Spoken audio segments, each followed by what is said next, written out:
Hi students, today we are looking at the lesson volume formulas.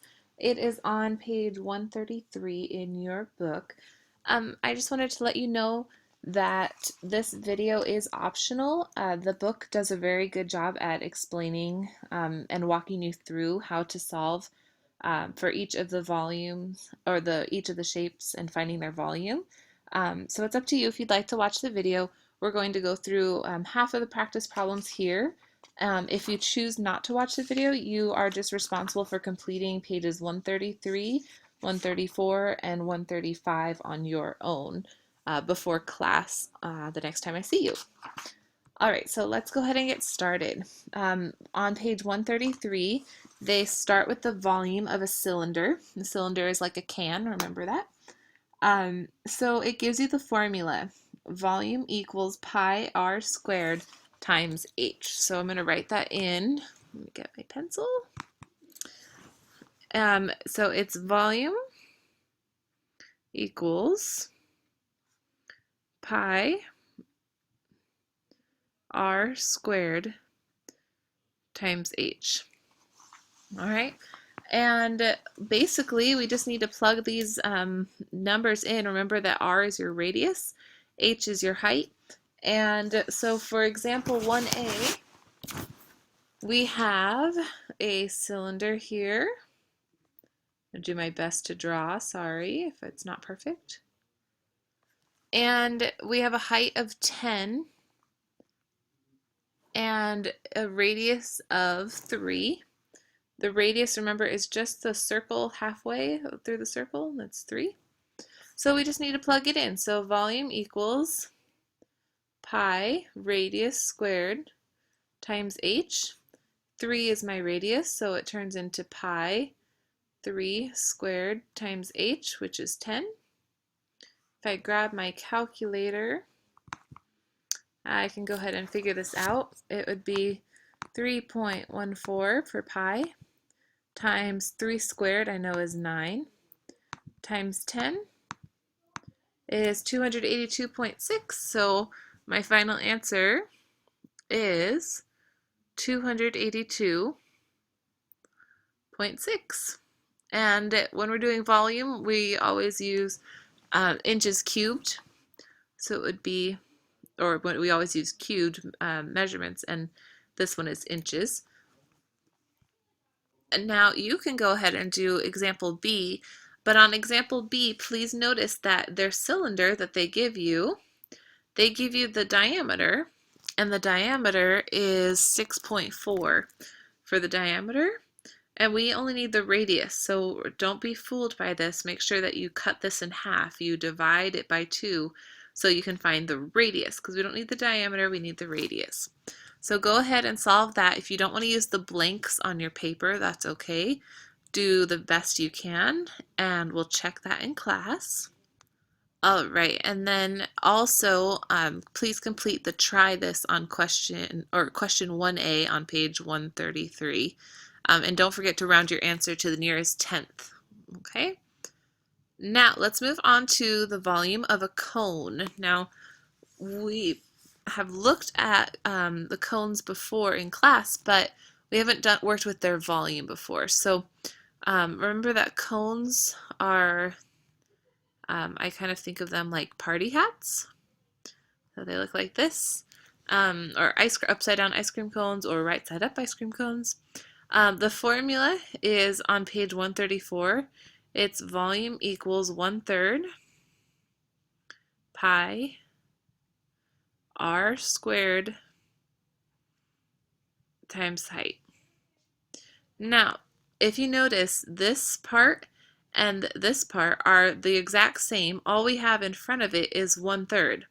Now, the reason we have 1/3 is because if you take this shape, this cone, you could fit 3 of them inside of a cylinder.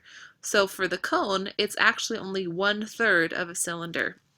So we have 1/3 pi r squared times the height. Okay, so let's go ahead and look at example 2, question A.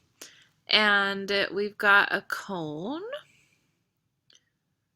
That is a very poorly drawn cone, I apologize. The radius is 2, and the height is from this center of the circle to the top. Remember, it's not this side line right here. It's the center to the top. And the height is 8 inches. So they have a little line showing that it's 8. All right, now we just plug it in. 1/3 pi radius squared times the height. And when we plug it in, we get 1/3 times pi times the radius squared, which is 2 squared, times the height, which is 8. Now, when you're plugging this into your calculator, remember that all of these numbers can be written as fractions by putting them over 1. So you can just do all of these numbers multiplied together and then divide it by 3 to get your final answer. So we'll do, using your calculator again, we'll do 3.14 for pi times 4, because 2 squared is 4, and then again times 8. That's going to give us 100.48. But this denominator of 3 also means divide. So we need to divide this by 3. And we get our final answer of 33.493 repeating. Or we can just round that up to 33.5. So our final answer is 33.5 inches cubed. Inches cubed. All right. I'm going to take a moment to erase this. Make sure you have this down either on your book or on your notes. If you have not already, go ahead and begin question 2B. And again, remember that they gave you the diameter this time and not the radius. So you need to find the radius by splitting that diameter in half. So go ahead and do that now. All right, the last section that we're going to look at is on page 135, and it's for the volume of a sphere. If you're looking at your book, the formula for the volume of a sphere is at the top. It is V equals 4/3 pi r cubed. 4/3 pi r cubed. So remember, a sphere is just like a 3-dimensional circle. It's a ball, basically. And all you need is your radius for this one. It's nice and simple. So if you look at the circle they provided, they said that their radius is 2.1 centimeters. So we have V equals, and I'm sorry for this background. I'm not sure why that happened. V equals 4/3 pi r cubed. The sphere's radius is 2.1, so we just need to plug it in as volume equals 4/3 pi. Radius was 2.1 cubed. Okay, so I'm going to grab my calculator, and I'm actually going to do this one backwards. I'm going to do 2.1 cubed first. 2.1 times 2.1 times 2.1, because I don't know what that is off the top of my head. And I got 9.261, and I need to multiply that by pi. Remember, we can multiply it any order we want to, so I'm totally doing this fine. Multiply that by pi, and I get this number. Now again, with a fraction, remember you can multiply a whole number and a fraction by multiplying the numerators together and then dividing by the denominators. So here's my numerator, and I'm going to multiply that by 4 times 4. That gives me this number, and I still need to divide it by 3. Divide by 3, and I get 38.7. We'll just say 38.8 is my final answer. 38, ooh, sorry, that slid. 38.8. I believe I'm in centimeters cubed. All right, so then your final thing that you need to do on your own is do example 3, question B.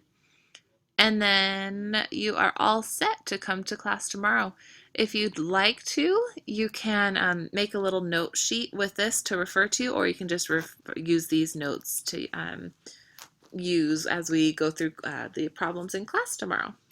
I hope you have a good day, and I'll see you tomorrow.